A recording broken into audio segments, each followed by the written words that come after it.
అంగన్వాడీలు రాష్ట్ర వ్యాప్తంగా చేస్తున్న నిరవధిక సమ్మెలో భాగంగా ఏలూరు జిల్లా నూజివీడు నియోజకవర్గంలో 16 రోజులుగా తమ డిమాండ్లను పరిష్కరించాలంటూ ఆందోళనకు దిగారు. రాష్ట్ర స్థాయిలో అంగన్వాడీ యూనియన్ల పిలుపు మేరకు నాయకులు ఈ రోజు ఇళ్లను ముట్టడించే కార్యక్రమాన్ని చేపట్టారు. నూజివీడు చినగాంధీ బొమ్మ సెంటర్ నుంచి ర్యాలీగా నడుచుకుంటూ నూజివీడు శాసనసభ్యులు మేకా వెంకట ప్రతాప్పారావు ఇంటి ముందు బైఠాయించారు. శాసనసభ్యులు మేకా వెంకట అప్పారావు సానుకూలంగా స్పందించి అంగన్వాడీ వర్కర్లను, యూనియన్లను, నాయకులను తమ ఇంటికి ఆహ్వానించారు. అంగన్వాడీ వర్కర్ల డిమాండ్ల పరిష్కారం కోరుతూ ఎమ్మెల్యేకు మెమోరాండం అందించారు. తమకు వేతనాల పెంపు మరియు కొన్ని డిమాండ్లను 16 రోజులుగా నిరసనలు చేస్తున్నామని చెప్పడంతో తమ డిమాండ్లను రాష్ట్ర ముఖ్యమంత్రి జగన్మోహన్ రెడ్డికి తెలియపరుస్తున్నామని ఎమ్మెల్యే హామీ ఇచ్చారు.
ఆకలి మంటలతో ఎంతో కాలం పనిచేయలేరు. అనుగుణంగా వారి యొక్క కనీస వేతనాన్ని పెంచవలసిన బాధ్యత ప్రభుత్వం. మరి ఈ రోజు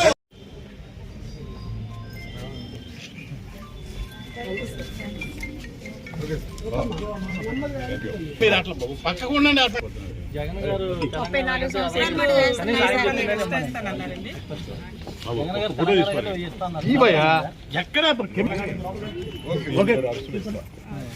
ఓకే సార్, మేము ఈ అంగన్వాడీ వర్కర్స్ ఈ ప్రభుత్వం మీద ఎన్నో ఆశలతో జగన్మోహన్ రెడ్డి గారు ఎన్నికల ముందు వాగ్దానం చేసిన నేపథ్యంలో ఈ ప్రభుత్వానికి ఆల్మోస్ట్ 90% పైన ఓటు వేశారు.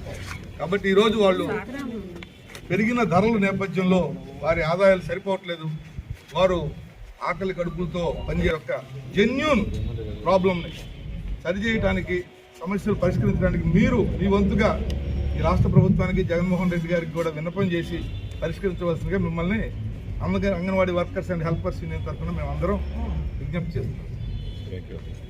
మన సీఎం గారు తప్పకుండా మీరందరూ 12 రోజుల నుంచి చేస్తారు. 16 రోజులు బాగానే ఉంది. ఇప్పుడు మీరు రిప్రజెంటేషన్ నాకు ఇవ్వడానికి వచ్చారు కాబట్టి మేము ఈ రిప్రజెంటేషనే మరి ఏంటంటే ముఖ్యమంత్రి గారు ఆఫీస్కి ఈ రిప్రజెంటేషన్ ఇస్తానికి మేము ఇప్పుడు స్వీకరిస్తున్నాం. దాన్ని నేను ముఖ్యమంత్రి గారి ఆఫీసులో ఇవ్వడం జరుగుద్ది. ముఖ్యమంత్రి గారి నిర్ణయం మీద వారు అన్నీ కూడా ఇప్పుడు తెలంగాణలో ఎంత ఇస్తారు, ఇక్కడ ఎంత ఇస్తారో నాకు తెలీదు. ఇప్పుడు మీకు అంత ముందు ఎంత ఇచ్చేవాళ్ళు అండి టీడీపీ గవర్నమెంట్లో?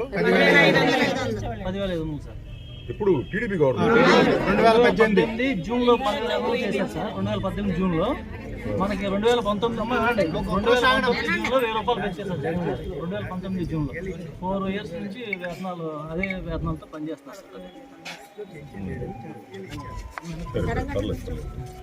కాబట్టి ఏంటంటే నేను ఈ రిప్రజెంటేషన్ని నేను తప్పకుండా సీఎం గారి ఆఫీస్కి పంపిస్తాను.